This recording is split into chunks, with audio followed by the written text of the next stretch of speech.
আসসালামু আলাইকুম, আমাদের চ্যানেলে আপনাদের স্বাগতম। আজকে আমরা দেখাবো বাঙালির ঐতিহ্যবাহী খুবই মজাদার একটি খাবার, খুদের ভাত। এর সাথে ভর্তা রেসিপি। খুদের ভাত রান্না করার জন্য প্রথমে হাঁড়িতে পেঁয়াজ কুচি এবং তেল দিয়ে দিচ্ছি। এরপর 1 চা চামচ আদা রসুন বাটা দিয়ে পেঁয়াজ এর সঙ্গে ভালো করে ভেজে নিব। এখানে আমি খুদের চালগুলো ভালো করে ধুয়ে নিয়েছি। পেঁয়াজগুলো ভাজা হয়ে গিয়েছে।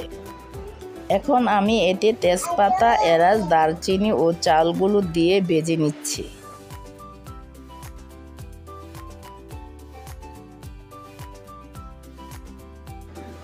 দিয়ে দিচ্ছি পরিমাণ মতো লবণ।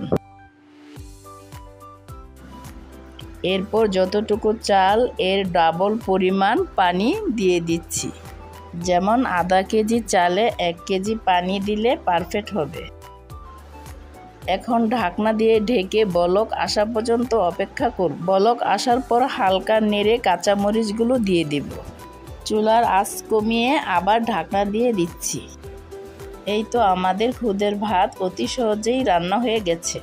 এখন ভর্তা তৈরি করে নিচ্ছি।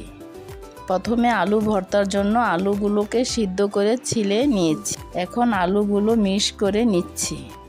এখন ভাজা শুকনা মরিচগুলো লবণ দিয়ে ভালো করে ডলে নিচ্ছি। এরপর পেঁয়াজ কুচি, ধনেপাতা কুচি ও সরিষার তেল দিয়ে ভালো করে মেখে নিচ্ছি। যত মিক্স করব তত ভর্তা মজা হবে।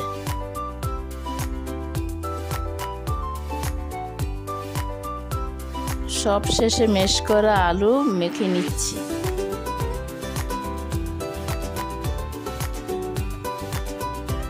এখন দেখাবো পাটায় বাটা চেপা শুটকির ভর্তা। ভর্তা করার জন্য প্রথমে চেপা শুটকিগুলো ভালো করে ধুয়ে টেলে নিয়েছি। এখন কাঁচা শুকনো মরিচগুলি লবণ দিয়ে ভালো করে বেটে নিচ্ছি। এরপর টেলে রাখা শুটকি দিয়ে বেটে নিচ্ছি।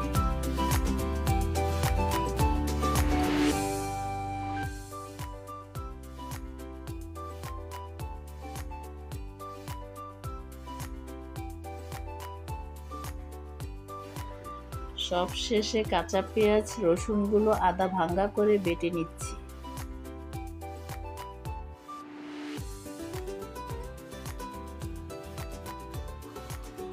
তৈরি হয়ে গেল মজাদার ভর্তা।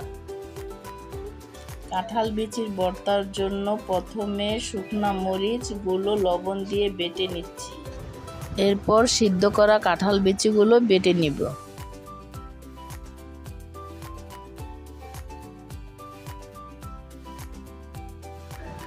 কাঁঠালের বিচি বাটা হয়ে গেলে অন্য একটি বাটিতে উঠিয়ে নিয়েছি।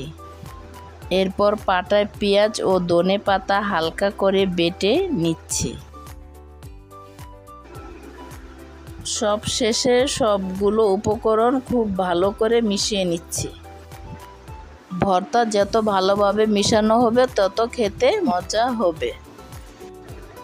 এই তো সকল প্রকারের ভর্তা এবং আচার দিয়ে প্লেট সাজিয়ে নিয়েছি। Thank you so much for watching and please subscribe our channel cook and chill with জেয়ার।